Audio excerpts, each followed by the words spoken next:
Scarlett, thank you for joining me. How are you doing today? I'm doing fantastic, Dan. How are you? I'm so excited to be here. Thank you for having me. No, I'm good. Thank you. Thank you. I'm grateful for you for joining me.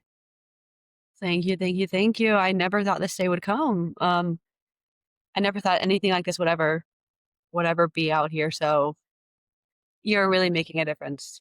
Thank you. And I know not just for me, but for so many other people that really need something like this. So thank you for what you're doing. And I cannot wait to see all your videos grow and just multiply over the next century or even a million years down the future. No, thank you. I appreciate that. Sometimes when you feel like you're trying to make a difference and you feel like you're putting in work and it's nice to hit that. So I appreciate that. So where are you joining us from today? So I am actually a junior at Florida State University, which is down in Tallahassee, Florida. So I am here in Tallahassee, Florida. I actually am in my sorority house right now. Love it. But so yeah, I am a junior at Florida State University studying hospitality with like a major focus on global clubs. If anybody knows that is, I work more for the private clubs like country clubs and maybe PGA Tour, which is really awesome. But you're probably wondering why I got into that and why I didn't take the medical route, because I feel like a lot of kids like me usually take the medical route. For me, the medical route it was never in the cards for me. Honestly, I couldn't do it. I really, really wanted to, and it just emotionally wasn't really in the cards for me. I've never been able to get past that little part in me, which is really kind of sad in a lot of ways because I mean, I want to be able to physically be on the front side of things, but I kind of chose another way to be on the front side. You know, hospitality is about making those memories for people and about treating people with kindness and respect. So it's kind of it's kind of been really, really weird because I really never thought about medical. I couldn't do it. And so then I chose hospitality, which really in this industry and what we're doing with facial differences, it's kind of the perfect blend for me because like I said, I really get to help more people than I've ever thought about. And, it's for me, it's about being kinder than necessary, which is Wonder, obviously the book, and the movie, but I'm sure most people know about it. But like being kinder than necessary is kind of what I've chosen to live by. And I know I'm probably going off on a big rant right now, but I just it's something that I've recently figured out that my hospitality degree that I'm pursuing, it's kind of turned into me wanting to work more with my face and more with advocating for people with facial differences. It's kind of turned into a whole big circle because like I said, the whole medical route wasn't for me. It wasn't happening and it didn't work out, blah blah blah. And now I'm in hospitality and I can help more people than I ever realized and I can make more memories than I ever thought was possible. And, just being able to help one person is an amazing feeling. You get that, Dan. You're doing these videos to help one person. And that's just it's awesome, honestly. I mean, being here in Tallahassee, we'll see how much I can do, but being when I graduate next fall, I'll be able to change so many more lives and we'll see where that leaves me, but it's kind of funny for me. Everything's come full circle and now I can finally help in a way that is fitting for me. So to shorten the sentence, I'm from Tallahassee, or I live in Tallahassee, Florida, and I'm from Ponte Vedra Beach, Florida. That's cool. That's cool. Go Knowles as well. I played against Florida State Absolutely, when I all was the way. a few years younger, but no, that's so cool. So, you know, growing up with a visible difference, how was that for you? And transitioning from, childhood, teenage years now into a college student. Growing up as a young woman in Florida, how did your visible difference like impact you? And I wouldn't say let it define you, but how was that growing up with it? For the longest time, I didn't even acknowledge it, honestly. I was very lucky to where I went to a private Catholic school in my neighborhood. And so everybody, the kids, the parents, the teachers, they knew who I was. They knew my story and they knew not really to talk about it. So I was very fortunate in that experience. But there's a part of me that wishes they were, that wishes they asked me more about it. Um, because as a kid, like I said, I never talked about it. I just didn't. I wasn't emotionally available. I didn't want to talk about it. It was scary. It was awful. It was terrifying. All those feelings were bundled up. And I never really talked about it ever. And so as I grew older, it kind of spurted out in different little ways. And so it was kind of really, really weird for me. Like I said, I grew up, nobody asked about it all throughout middle school. And then I got to high school and people kind of had heard through the grapevine who I was and everything along those lines. So again, nobody had ever asked me. And like I said, my neighborhood is it's a really small area. I usually say I'm from the greater Jacksonville area because nobody knows exactly where Ponte Vedra is. But like I said, it's it's been really, really weird, honestly. I grew up fantastic. I loved my childhood. It was fantastic, but I never even talked about it. It wasn't something that I was able to do. I looked at myself and I knew I was different. It's really easy to tell that I'm different from most people. You can't all the time physically see my differences, but compared to other people, they're definitely there. And I think it's been something that I've had the hardest time living with, honestly, because like I said, never talked about it. So it wasn't ever in my head, but I would still see things and I would still wonder, why is this happening? Well, why do I look like this? And I was never getting the answers because I wasn't asking them. But as a little kid, you're not going to ask those questions, right? And so I'm so grateful for how I grew up, but I also wish those questions were asked, honestly. And then coming to college, coming to college, freshman and sophomore year, I kind of ignored it all again. You know, I ignored it because I didn't want to talk about it. I didn't want to have anything to do with it. And honestly, I ignored it because I was scared that I would have to have another surgery. And that happened. End of my sophomore year, I kind of realized that some things were a little off, not in a good way. And so I ended up having to have another surgery over this past summer. So going into my junior year. And that was kind of the turning point for me, honestly. I've been trying my entire life through eighth grade through high school. I've been trying to find a way into like my face and advocating a lot more, but I just hadn't really hit yet. And then this past summer, my surgery, it kind of opened up a new door for me, honestly.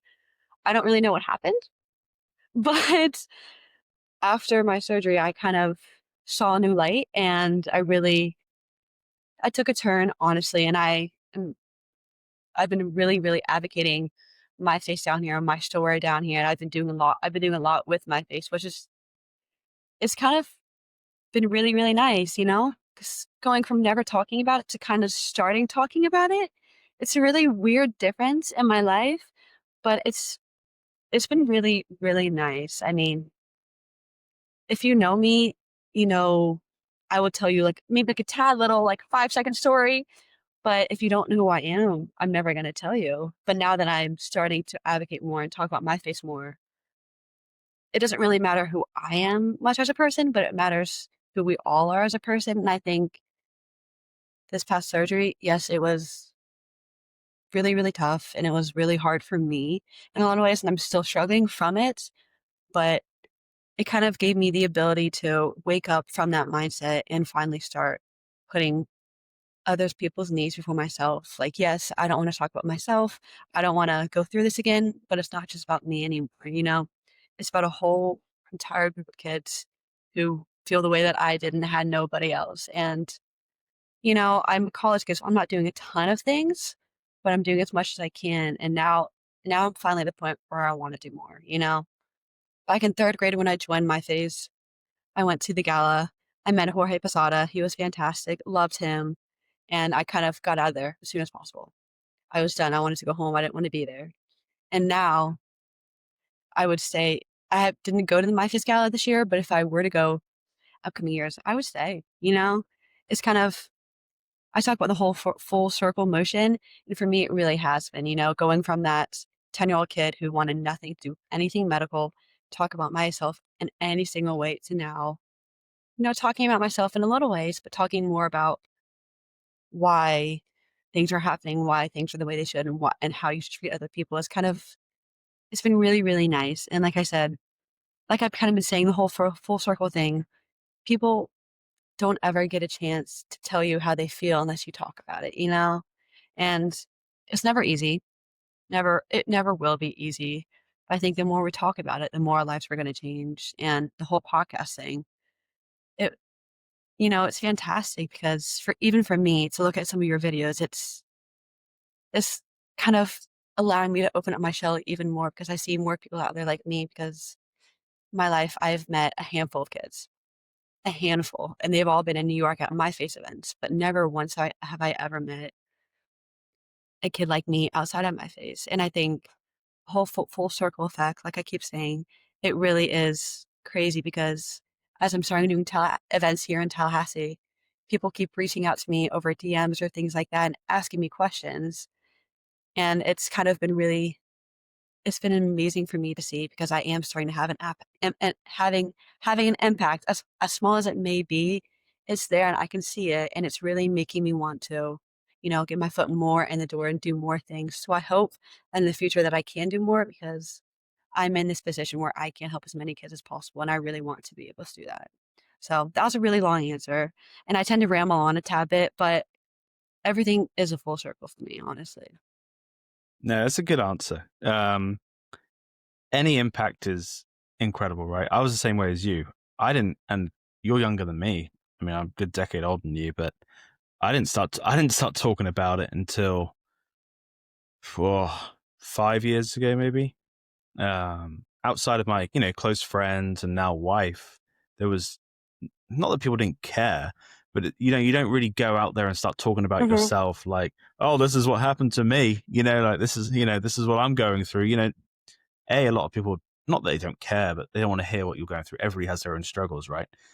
But it wasn't until I was in the UK with Changing Faces and I saw the stories that they were putting out, as well as then when I came back to the US with my face, that I realized that I wasn't alone. It was like you, where I grew up in a rural place and you're thinking, there's nobody else that has large scars on their face. I didn't see anybody with angiomas, birthmarks, port wine stains.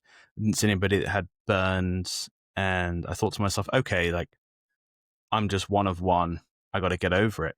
But it wasn't until noticing these people in this community that you're like, wow, like there are hundreds of people that have gone through what I've gone through, whether it's bullying or comments or stares.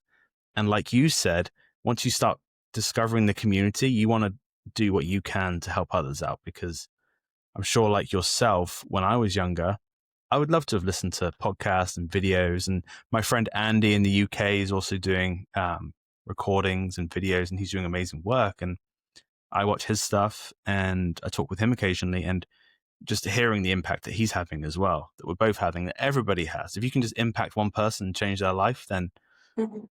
that's amazing. So, college is a time when people are figuring themselves out, right? They leave home for the first time, or they're fending for themselves, studying, making new friends. How was the college experience for you as someone with a visible difference? And how has your college experience been so far? Yeah, so I think going back to the question you said before, the neighborhood I grew up, nobody really ever talked about it because they all knew who I was. They all knew my story. They knew my parents. It was like this one whole big family in my neighborhood. And so coming to college, there are what, 40,000 people out here at Florida State. Crazy. And, I know a ton of people here, but there's maybe four or five that are from my hometown that have heard my story. And I think coming from where I came from, I didn't even think about people seeing a difference. People see me every day like they know who I am. Why would they look at me differently? And so coming to college, I never even thought about that in all honesty. I kind of walked throughout my day and I didn't even care in all honesty. And looking back at it, definitely during my freshman year, I definitely can see those stairs. But I was so naive. I didn't even realize what was happening. I didn't understand a lot of things at the time. And I mean, I'm a junior now, so I haven't grown up that much, but I really started to see things through a different eye because just a lot of the experiences I've had over this past summer, over previous summers. But I never really saw those stairs because I came from such a guarded place. I didn't even occur to me to even look out for those. And that was a great thing that I came from. And I'm so grateful for that. Like I said earlier, I wish that I saw them a little more because then I would be able to maybe have started my advocacy project earlier and help more people. I mean, I wouldn't change where I'm at for anything. Like, I have loved college in every single aspect. I've made amazing friends, and I have forged those friendships. For me, like I said, like I keep kind of reiterating, I never talked about it. Never once. It never even occurred to me that people would care because, they have their own problems, they're struggling. Why would they ever talk to me about my problems, It never really occurred to me because I know my problems are big, so I don't want to put that on other people. And so college, I talked to a couple people I got really, really close with, and I talked to them about it, and for the first time, they were like, "Okay." They talked me through it, and it was really nice because they acknowledged that I was different. And yes, you don't wanna be seen as a different person. It's not fun to be seen as different, but we also are different. Nobody's alike. Every single person is different, and I think that's what makes us special. And I think when we finally realize that we are different and that it's okay to be different, that is when our mind really develops, in all honesty. So, yeah. As a um, in the health and wellness and beauty space, right? It's dominated by women. Like, I think a lot of women struggle with, and men, with self-image and achieving these beauty standards, that's put out in the public by media and advertisement, which is just crazy. Um, did you ever feel pressure at Florida State to fit in or growing up? Oh, that's a tough question. I have. I have in a lot of ways. Growing up, I never noticed anything, so I didn't care. It didn't bother me one bit, so I didn't even try. Like, they knew who I was. I didn't need to try and look different. Then high school came and then college came, and especially in college, I had to change for a lot of people. Some ways in good, some ways in bad. But like the whole makeup perception, absolutely. Like, I look at myself and I see the swelling, I see the scars, I see every little tiny detail, but that is because I'm seeing it through my eyes because I know what they look like. And I know people probably don't point them out and don't see things, but in my head, I feel like they see every tiny little detail. And so it kills me. And, as a 21-year-old girl, I want to look like everybody else. I don't want to look different. I don't want to, have scars, have swelling. And so I cover them up a lot of times. And if somebody sees it, I freak out. I put a hat on, I do something like that. So it's been really difficult, for me, especially this summer. Like I said earlier, I had my surgery, and it was a lot more depth than was expected, and so I came back with my scar. I have a scar running from behind my ear to the other side of my ear. It's huge. To put it plainly, it's huge. They've covered it up a lot with things. I don't know. I don't know the medical wording. That's not my that's not my job, but they've covered up a lot. But I still notice it 24/7. And because after my surgery, it's a lot more inflamed and there's a lot more swelling there. I still see it, and I know a lot more people notice it, and it's kind of almost been it's been a real struggle, in all honesty. Months ago, it wasn't that bad. There's no swelling, nothing there. And even on my face, there's a ton of swelling. I have swelling here, I have swelling here. And it's in this standard, in this century, you have to look perfect. That's kind of how it is. Every other person is doing something to make himself look prettier. And I think that it sucks, honestly. I really wish I had that role model to show me that it wasn't, I really wish I had that role model to show me that I didn't have to cover up my scars. I think Alessia Cara, I'm not sure if you know her, but she has a song called Scars You're Beautiful. I think Well, that came I know out. that song very well. Oh yes. Oh yes. I, I figured as Oh much, yes. but that came Yeah. out in like 2016 maybe. And I really resonate with that, honestly. It's kind of, I feel it here every time I hear it because you are beautiful no matter what. But in this generation, you have to look a certain way. And that hasn't changed. It keeps growing. So it's really difficult, but I think we have to learn that it's okay to look different. Even for me, I struggle with it every single day. Every single day, I notice those things, and it makes me really upset. But then I have to remember, time, things like that, and just that it's okay to be different. But yes, so it is a struggle, but I think every day gets better. I think we look different for a reason. I think it's really hard to think about in your mind because, like I said, you want to look like every single other girl, but you don't. My mom and I look different from each other. Me and my sister look different from each other. And I think that's what you have to keep in mind is that you're not alike. You may see every single scar you have, but your next door neighbor has no idea. They don't see those scars. So yes, it's a struggle, but I do think that there's a lot of ways to go around it if you have that mindset. Yeah, I think it's, I don't know about you, but for me, especially, it's just when you're living in your own head, you just, even though some people might say they don't notice it, or some people say they do notice it if they ask you questions or they stare at you, but in your own head, right? And when you're living in your own head, it's not always the best place to be. So it's, unless you talk with people or talk to others who understand, then it gets a lot easier, but it's still never perfect, is it? My good friend Paige, and who lives in California, um, she has a port wine stain on her face. Who she's been doing some work with Sephora. She celebrates her visible difference, right? So she puts makeup and puts glitter on it, and it looks amazing. She's doing so much amazing work. And Aaliyah as well, who does a lot of work in the fashion scene with her official visible difference, and they're just amazing women who are challenging those, like you said, predisposed beauty standards with women in the media and on TV, because it is awful. And like you said, everybody looks different, but there's a set criteria almost to look a certain way optically to a lot of folks. Um, that's amazing. What challenges have you faced at college, if any, with a visible difference? Yeah, I mean, for me, college has been better than I expected.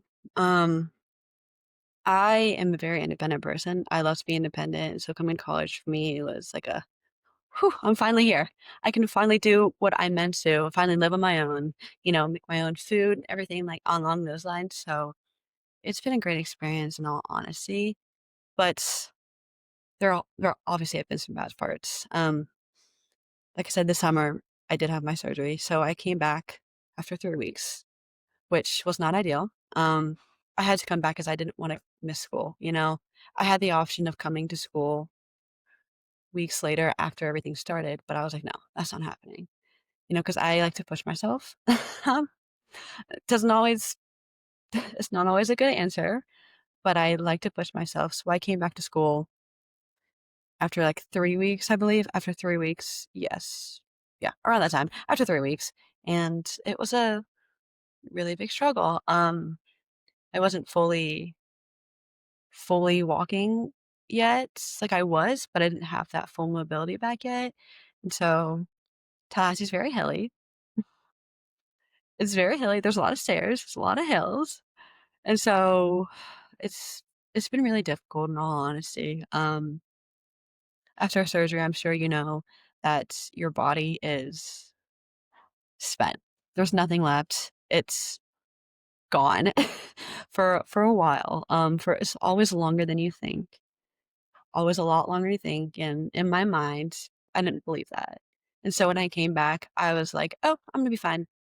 Before my surgery, I was like, I need 2 weeks to heal. Easy peasy. I'm still healing. And that's very difficult. It's a very difficult thing to tell myself that I'm still healing and be okay with that because, in my mind, I had 2 weeks. I had 2 weeks to heal and I gave myself that timeline. And that's not what's happened. It's been 3 months, a little over 3 months now, and I'm not fully healed. It'll still take probably about another year. And it's an awful answer to hear, but it also tells me that my body needs time. I still struggle with my walking. Obviously, it's a lot on my body. I am very much somebody, like I said earlier, who I do everything. I have a million things that I do each day to stay busy. And right now, it's not been the best thing for myself, but it's because I want to stay busy so I don't feel the physical pain and like the mental pain from my previous surgery. So it's been a couple of difficult months. It's hard also coming back because you tell a couple people that you have a surgery and they're like, "Oh, cool, like, hope you're doing better." They text you once and like, "How's everything going?" Blah, blah, blah, blah, blah. Another week passes and they think you're fine, you know? Nobody really understands the severity of anything in that aspect if you've never done it. And that's not saying anything bad about anybody that I know. They just don't understand that. And it's really difficult, because I love my parents. I love them to death, but they've never been through physically what I've been through. Mentally, they've been through there. They've been all up in there. But physically, they don't understand some of the things that I still need. And so it's been difficult because I'm back at school and I'm so grateful. There's also a part of me that wishes and knows that I should have waited another week or two to come back. So it's been a difficult couple months, but I'm doing better. I'm healing every single day and I'm really getting the word out there. And what I'm doing right now, it's healing me mentally. So that's a good thing. Yeah, that sounds incredible.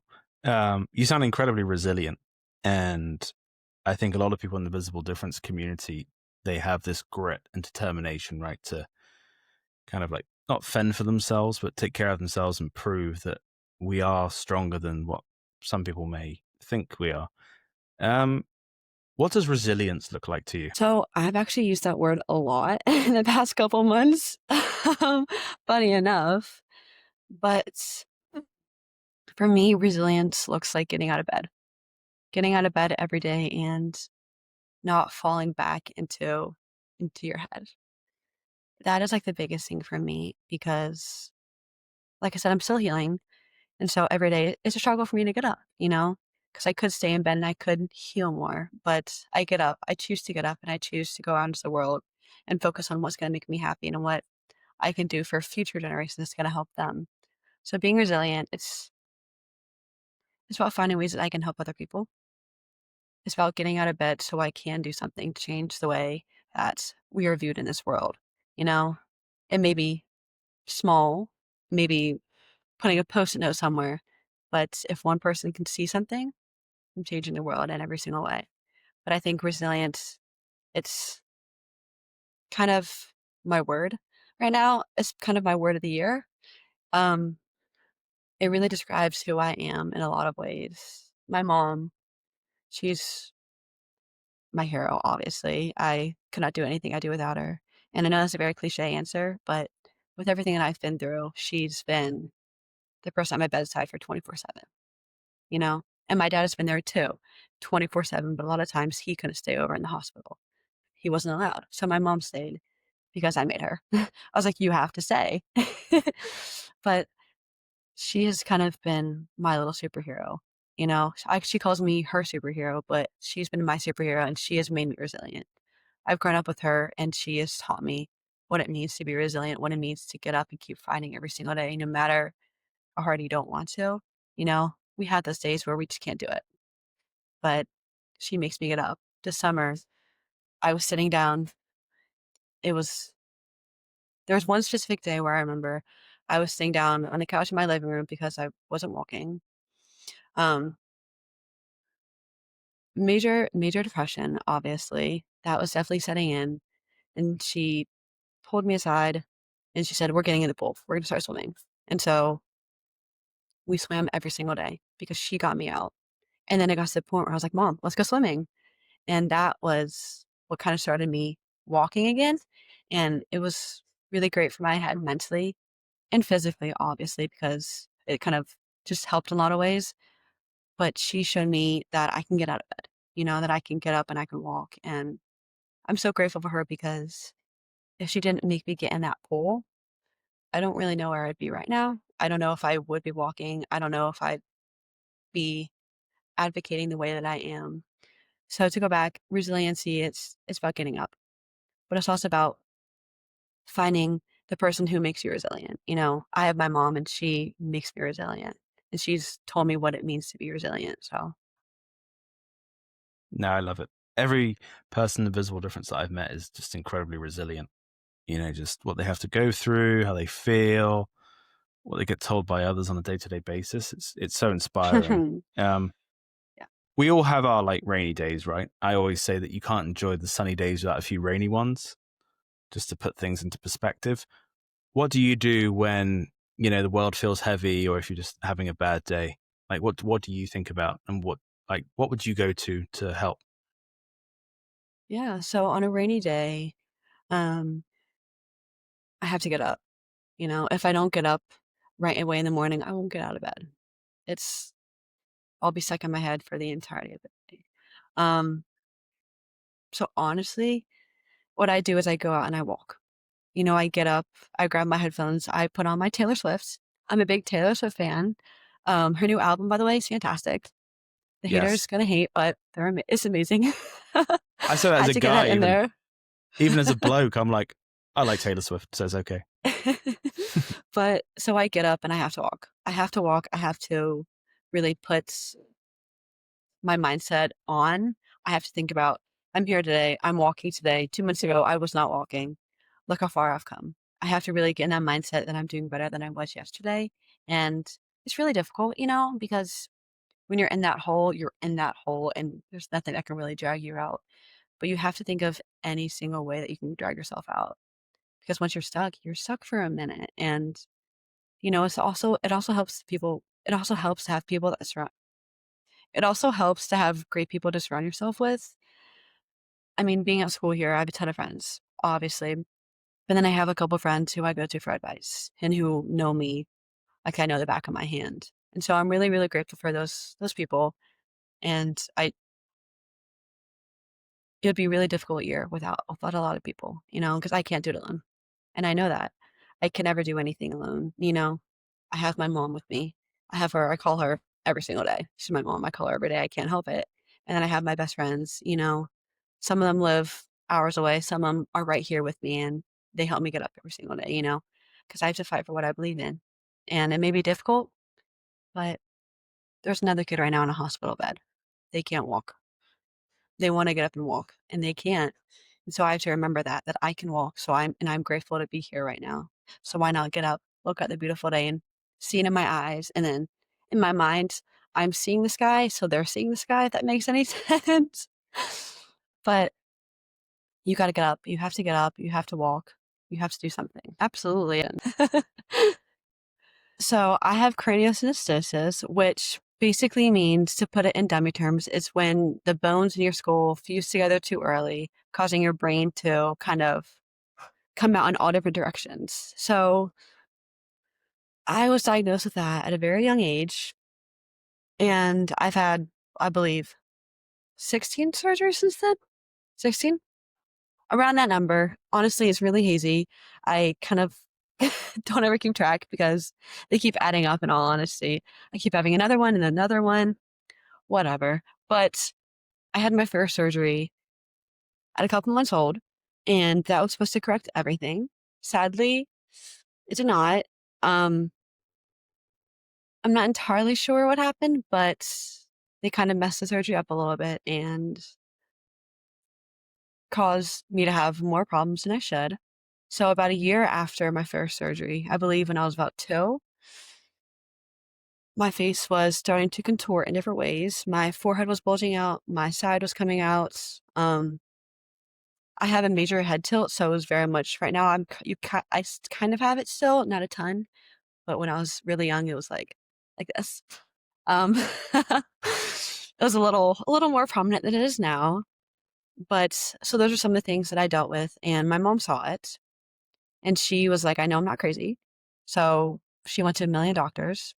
They pretty much said, "You're crazy." Not in those words, obviously, because I can't say that, but that's what they told her. And then, funny enough, we went to my little brother. I believe my older brother had a baseball game, and we were sitting in the stands, me and my mom and my dad, and my dad started talking to this guy because he loves to talk to people. He's very personable. That's where I kind of get it from. So I started talking to this dude, and turns out he works for KLS. I'm not sure if you know what that is. It's a medical company. They make like implants and things like that. Great company. They're based out of Jacksonville. And the dude my dad was talking to was like, "Oh, does your kid have craniosynostosis?" And my parents were like, "What?" Like, I don't know what that is. And he ended up giving them two contacts, one for a doctor in Miami and another for Dr. David Staffenberg in New York City. He's fantastic. But so I ended up going to both his doctors. I went to the Miami doctor. He was great. He told me to wear the helmet, I believe. And my mom was like, no, we're not doing that. That's not going to solve all the problems. And so then we ended up going to New York City, and my mom was rationalized. The doctor started talking. I was like, "You're not crazy. I see this. Let's do this, this, this, and this, and let's figure out what's happening." And so all of a sudden, things started happening. Um, all of a sudden, they were starting correcting my surgeries. But up until this day, I am still correcting surgeries from my very first surgery. It's really, really difficult. Wow. That's what I had this last surgery for, actually, over the summer. Yeah, because with craniosynostosis, a lot of times it can be cured and fixed with one surgery. Um, I wasn't lucky, sadly, but it is what it is. I believe that I'm put in this position for a reason because I can handle it, and that's kind of what I've been told my entire life, and it sucks. I hate that saying. I hate being told that I'm here for a reason. I'm doing this for a reason, but I'd rather it be me a million times than somebody else. Because I know that I can go through it, and I know that I'm coming out. I may not be happy coming out, and I may be really struggling, but I can get through it because I've done it 16 times now. And I don't wish this on anybody else because it's not fun.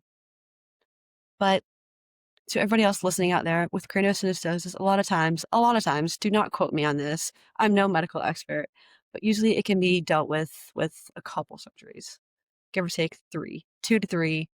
That's it. I'm abnormal. I'm almost 16 surgeries, and there's no blame, no hatred towards anything. It was just pure unluckiness, and that sucks. But it is what it is. But I'm so grateful for New York.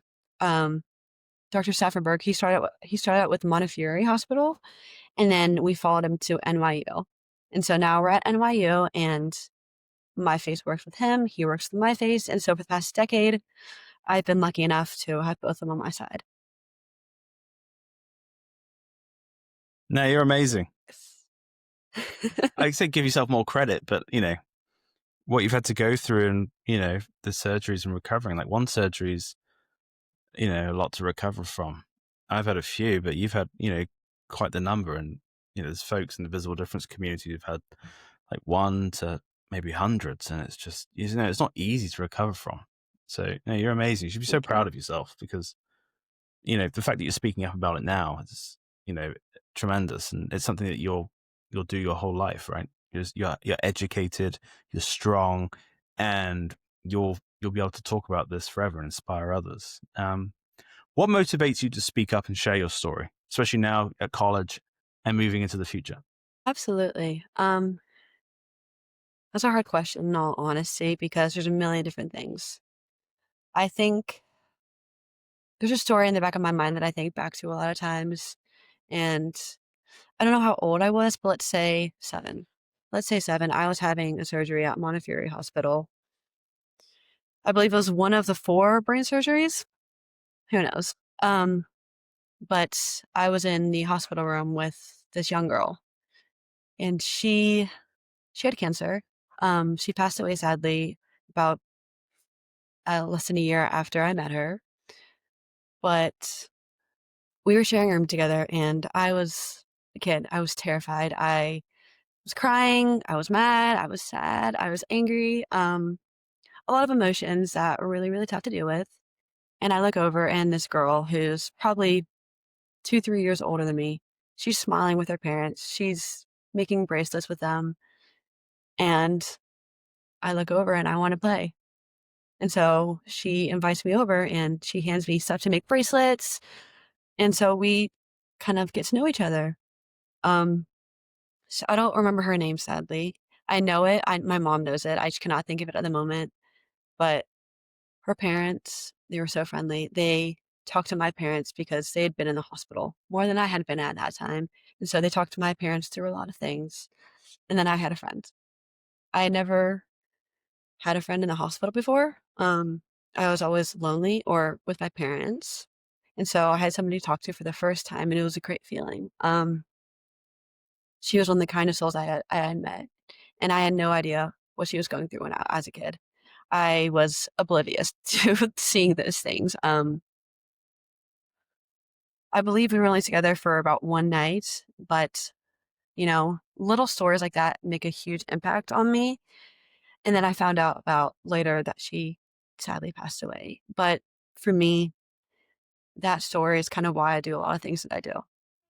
I see how people can change people's lives just in a small, tiny moment. And I kind of want to be a part of that.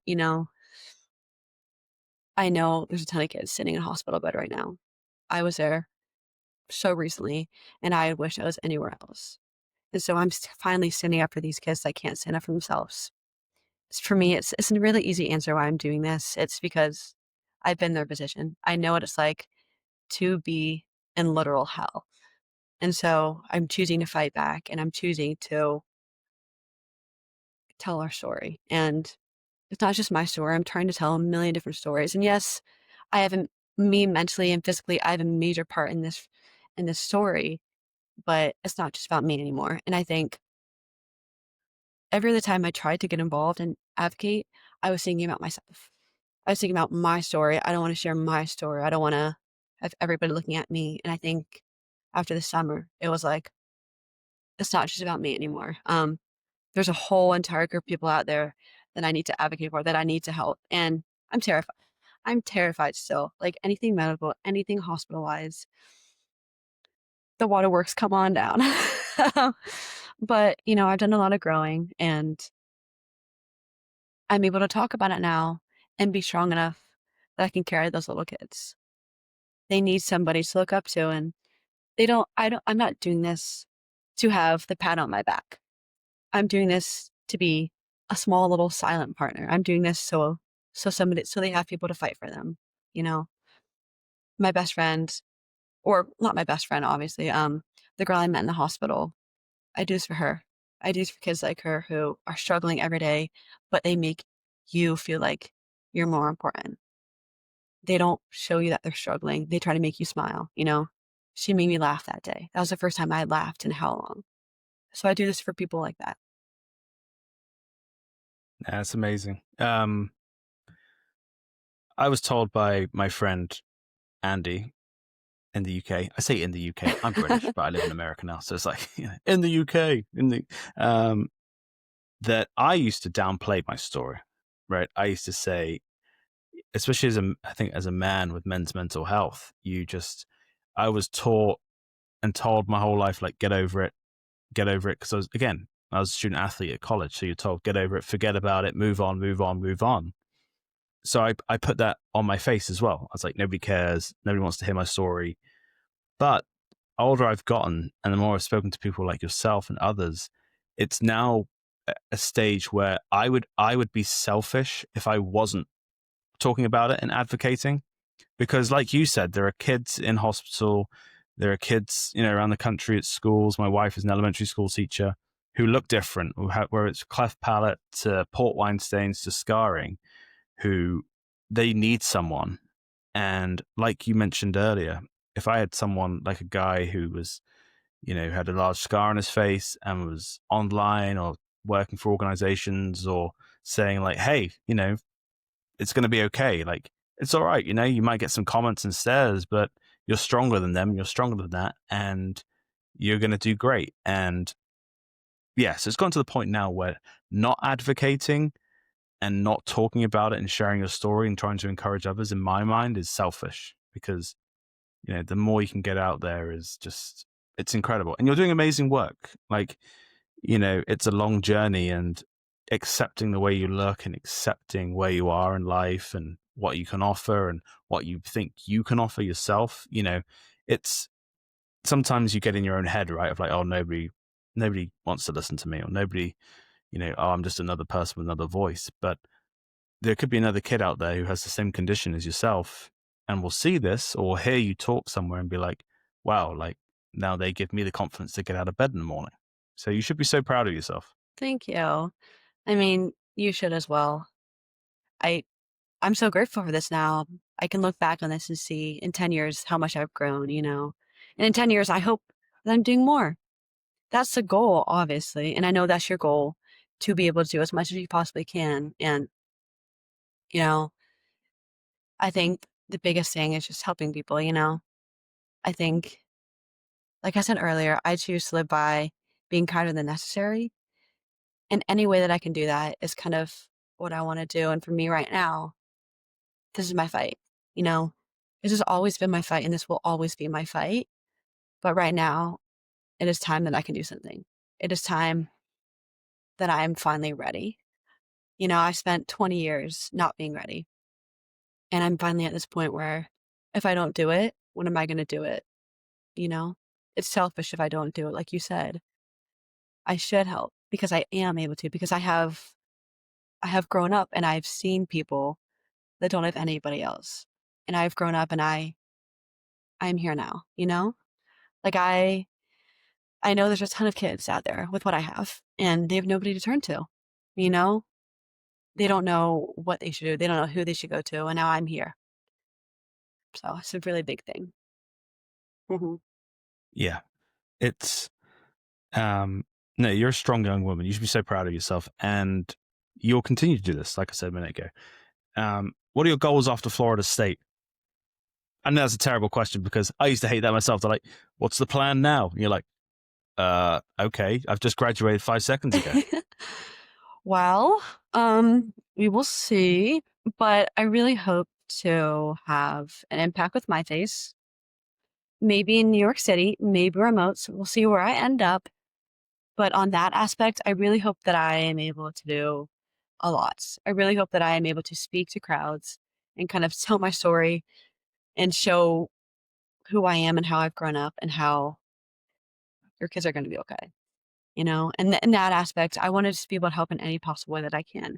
But career-wise and being at Florida State and pursuing my degree, I really hope that I am just happy with what I'm doing. I would love to work for like a TPC property, PGA, along those lines, anywhere like that. We'll see. But that's on the back burner, honestly. Right now, my main focus is helping people. I really want to find a way to do as much as I possibly can. And right now, I have the time. I have the ability, you know, I have the want and desire. And public speaking, you know, I've always struggled with it because I've hated people seeing me up on stage, you know, and that was a hard thing because I only realized that recently that that's why I hated public speaking. But that's why I hate public speaking. And now I'm getting over that fear. I'm getting over people judging me, you know. I think the hardest part, or one of the hardest part, is the looks and stares we get. This summer I rode through the airport in a wheelchair, and I got a ton of stares, you know, being 20-year-old girl in a wheelchair, her mom driving her around in a wheelchair.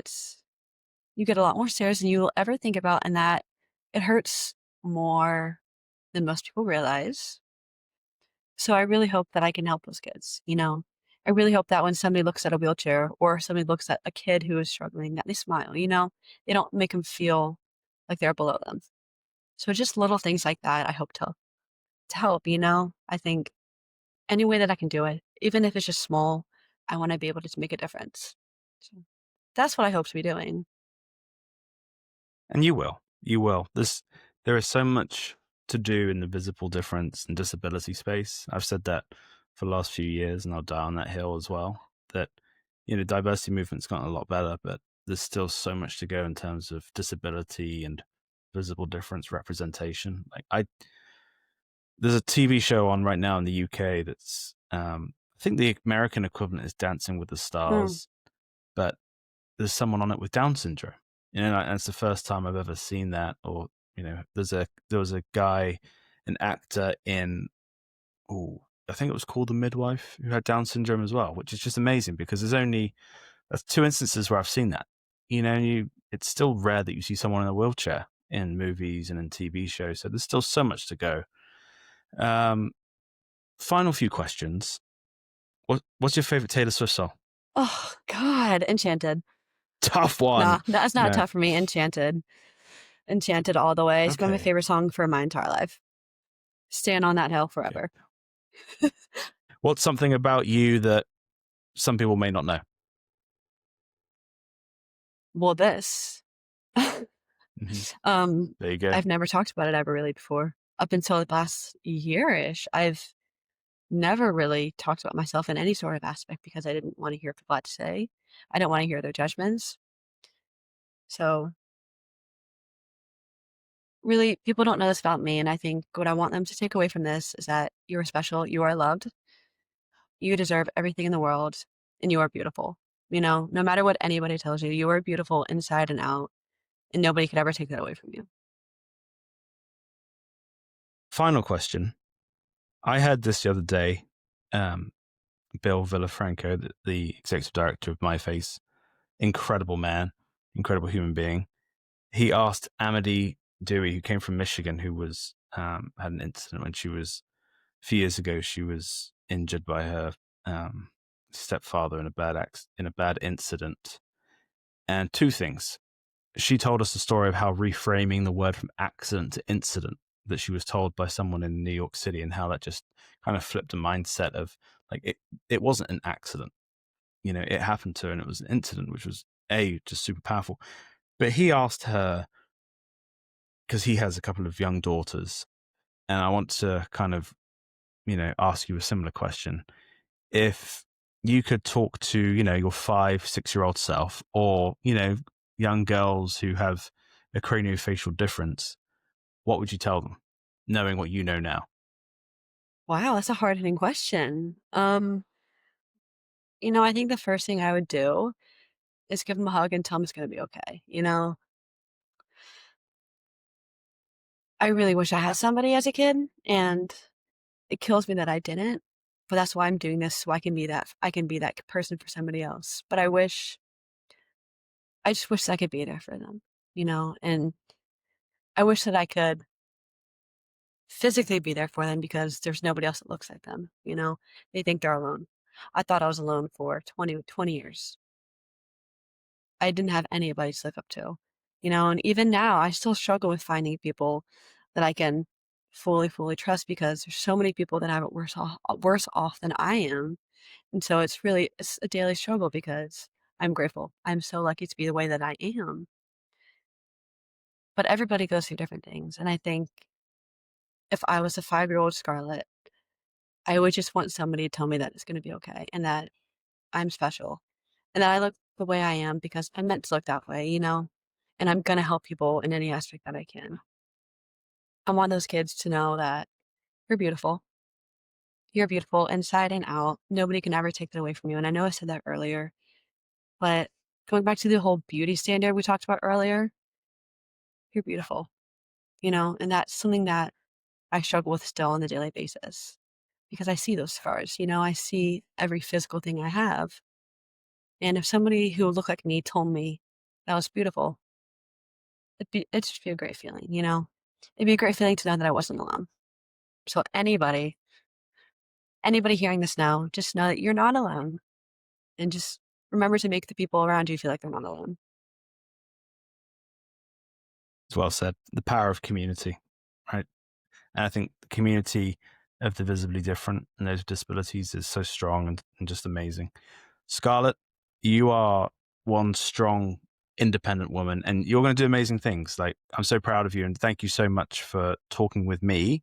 Thank you for sharing your story, and I'm so excited to see what you do in the future because you're killing it, and you're gonna do such an amazing job. Awesome. Well, thank you so much for having me on, Dan. I mean, this is amazing what you're doing. I'm so happy for you, and I'm so happy that I got to be on this today. And I really just hope that people watching just know that you're beautiful, and just remember to be kinder than necessary. That's what I'll leave you with. But thank you so much again. It was a great time. Thank you, Scarlett. Bye bye.